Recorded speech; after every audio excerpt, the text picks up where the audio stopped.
For godly sorrow worketh repentance to salvation, not to be repented of, but the sorrow of the world worketh death.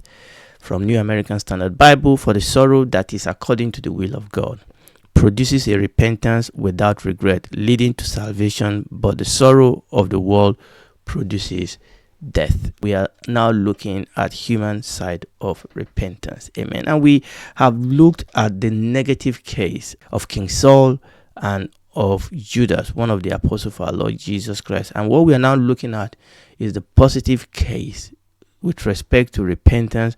We are now looking at the case of King David and also of Peter being one of the apostles of our Lord Jesus Christ. Okay. And what we said is that with respect to David and Peter, that they also sinned, just like Saul, just like Judas. David sinned, Peter sinned, and God confronted both of them with their sin. But they responded differently from the way we saw in King Saul and Judas. They did not just have mere regrets. They responded to God's conviction with true repentance. And last episode we were looking at Peter. So today we are going to look at David. Remember, back in episode 264, we look at two failures of David. But today we are really going to focus on just one of them, and that was the case of the adultery of David with Bathsheba. Obviously, remember that. And then it went on to murder Bathsheba's husband, that is Uriah. And Uriah was one of David's very, very loyal soldiers. And David committed this horrific act. And David thought he got away with this sin of adultery. David thought he got away with this sin of murder. But God sent to David prophet Nathan. The prophet confronted David with his sin. This encounter is recorded for us in the second book of Samuel, chapter 12. And I'm not going to read the whole story, but you can go back and read it yourself. It's in 2 Samuel chapter 12. But in verse 1, let's read verse 1. The Bible says, "And the Lord sent Nathan unto David, and he came unto him, and he said unto David." So the prophet came and he told him a story, which was a story like a parable, really. And he was talking about David, and David was really angry and said, "I'm going to deal with that individual." And in verse 7, "And Nathan said to David, Thou art the man." You are the man that I'm talking about. You are the evil man. You are the wicked man. You are the one that has done this horrendous, outrageous sin against another man, because you are bigger than him, because he's helpless, because you are the king and you think you can do whatever you can. You think you can get away with it. You are the man. God knew exactly what you did, and it is horrendous. It is wicked in his sight. God took you out. God made you a king, and you've done this. You've slapped God, as it were, in the face. You've thrown his love in his face. And Nathan, verse 7, 2 Samuel chapter 12, verse 7, "And Nathan said to David, Thou art the man. Thus saith the Lord God of Israel." And Nathan went on to read out to David God's judgment upon him. Now, David could have reacted in various ways. He could have. Okay, he is the king. Nathan is the prophet. The word of the king has power. He has influence, and that is why he committed the sin with impunity in the first place. So David could have reacted in various ways. He could have ignored the prophet. He could have just asked people to get him out of his sight, and nobody could have held him. Nobody could have done anything about that. David could have manipulated the situation. He could have employed a PR company to clean up his image. He could have, assassinated the character of the prophet. He could have cleaned things up. David actually could have thrown the prophet into jail. He could have arrested him. He could have thrown him into jail. He could have killed him. Many kings in those days did just that. And in our days, many powerful and influential people still do that in our days. And recently, there is all sort of going on in the Western world, even in the developing world, where this is happening all the time.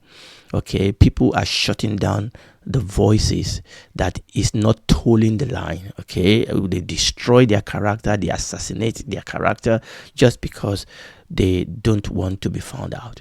David could have done any one of those things, and he could probably have gotten away with it. I mean, he couldn't have gotten away from God. But David's response was contrary to all this negative response I've just read out. We read that response of David in verse 13 of our chapter, that's 2 Samuel chapter 12. In verse 13, David did something, and this is very, very important. And David said unto Nathan, I have sinned. But he didn't just say I have sinned. David said unto Nathan, I have sinned against God. He did sin against Bathsheba. He did sin against Uriah. He did sin against his people who has put him there as the king. But ultimately, every sin is a sin against God. Every sin is a sin against God. And David said unto Nathan, I have sinned. He didn't give excuse. He didn't try to cover it up like Saul, King Saul before him. David has been found, and it is the mercy of God. He could have gone into his grave thinking that he got away with it, and he will have ended in hell. But it was the mercy of God. You see, the Bible says that it is the son that God loved that is chastised. When God, through his word or through the word, the preaching of the word, begin to put fingers on the areas of our life that needs changing, it is because of the love of God. It's not that God wants to destroy us or condemn us. In fact, it is because God does not want us to be condemned with the world. It is because God does not want us to be destroyed. And that is why God is correcting. That is why God is convicting, so that we can repent, so that you and I can change and turn back away from that path of destruction that we are heading and turn back to God. And David said in verse 13, I have sinned against the Lord. So what we see here where we are reading is that David's response was not just regrets. It was not just regret of being found out, of being exposed. Okay, rather, as we will see, this was a genuine repentance. It was a genuine repentance. Yes, he deceived himself to think he can get away with it. Now the light of God has shone upon him, and now he knew that he has sinned against God. He returned back to God in repentance, and his life manifested fruit of repentance. And that is the most important thing here. Okay, his life manifested the fact that he has repented, not just regret. Usually, if it is just a regret, he could have acted out any one of those negative reactions that we have read. If it's just a regret, he could have killed the prophet of God. Now, Psalm 51 is actually David's prayer of repentance to God following Prophet Nathan's confrontation. I'm just going to read it through. I'm going to comment probably on a few of those verses. I just want you to feel the heart of a man that genuinely repents. Have mercy upon me, O God, according to thy loving kindness, according unto the multitude of thy tender mercy, blot out my transgression. Wash me thoroughly from my iniquity and cleanse me from my sin. For I acknowledge my transgression, and my sin is ever before me. Against thee and thee only have I sinned, and does this evil in thy sight, that thou mightest be justified when thou speakest, and be clear when thou judgest. Behold, I was shapen in iniquity, and in sin did my mother conceive me. Now, let me stop a little bit here. I mean, look at what David is saying there. David took full responsibility for what he has done. He said, I acknowledge my transgression. He didn't water it down. He didn't dump it down. He called it for what it is. It is a sin. It is a transgression. And he called it for what it is. He said, I have done this evil in your sight. He called it what it is. He called it evil. He called it iniquity. He called it transgression. That is what it is. It is not just a mistake. David acknowledged that he has done something that was horrific. He has done something that was wrong. And he was not just putting this on. He knew his heart smote him, okay, because of what he has done. And we can then see here what David was seeking. He was not just seeking of the Lord to just look the other way, please God, just don't make me look back. No. He was asking for God to do a deep work in his heart. He said, wash me thoroughly from my sin and cleanse me from my sin. So here he was not asking for, a superficial work. He was not asking just for God to just sweep things under the carpet. He was asking God to do a work. He said, blot out my transgression. Okay, blot out my transgression. And this is the heart of a man that truly repents. So we are in verse 6 now. Behold, thou desirest truth in the inward part, and in the hidden part thou shalt make me to know wisdom. Purge me with hyssop, and I shall be clean. Wash me, and I shall be whiter than snow. Make me to hear joy and gladness, that the bones which thou hast broken may rejoice. Hide thy face from my sin, and blot out all my iniquity. Create in me a clean heart, O God, and renew a right spirit within me. Cast me not away from your presence, and take not thy Holy Spirit from me. Restore unto me the joy of thy salvation, and uphold me with thy free spirit. Now, David realized that there are consequences to sin, and he was asking God that, Lord, cast me not away from your presence. Cleanse me. Make me clean. Okay. Take not your Holy Spirit from me. Restore unto me the joy of thy salvation. We are reading verse 13 now. Then will I teach transgressor in thy ways, and sinners shall be converted unto thee. Deliver me from blood guiltiness, O God, thou God of my salvation, and my tongue shall sing aloud of thy righteousness. O Lord, open thou my lips, and my mouth shall show forth thy praise. For thou desirest not sacrifice, else will I give it. Thou delightest not in burnt offering. Verse 17.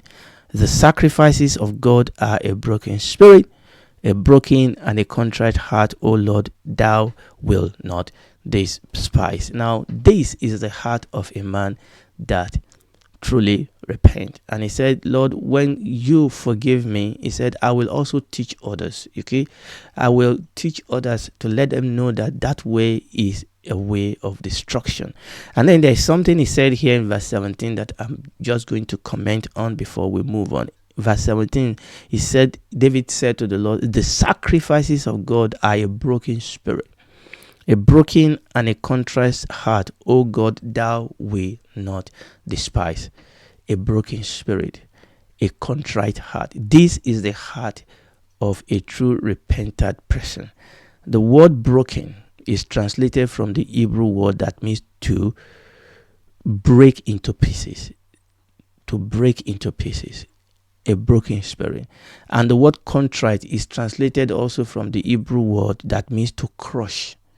To break into pieces, to crush. So a contrite heart is when our inner man, when our will, when our desire, when our heart has been broken, so they no longer run after the things they want, but surrender to the things that God wants. And a broken heart will no longer do things his own way or on his own terms, but will fully surrender to God. So that is what David was telling us here. A broken spirit, a contrite heart.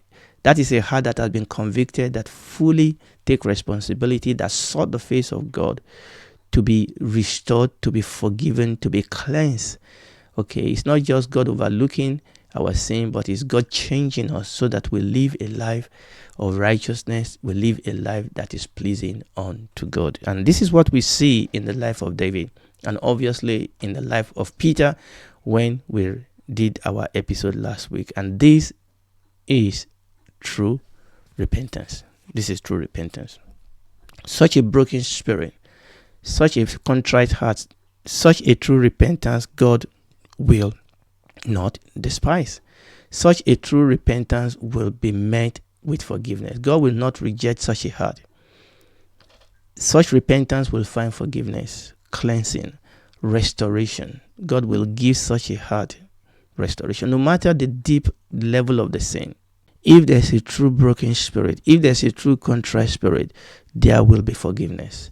There will be cleansing. There will be restoration. God forgave David. But that child, the product of that illicit relationship with Bathsheba, died. We should note in this story that David's repentance here did not totally abolish the punishment for his crime. 2 Samuel chapter 12, and I want to read verses 13, 14, then we jump down to verse 18. And David said unto Nathan, I have sinned against the Lord. And Nathan said unto David, the Lord also has put away your sin. Thou shalt not die. So God forgave him. And there was some respite with respect to consequences that David could have faced, because he said, thou shalt not die. But verse 14 says, howbeit, because by this deed thou hast given great occasion to the enemies of the Lord to blaspheme, the child also that is born unto thee shall surely die.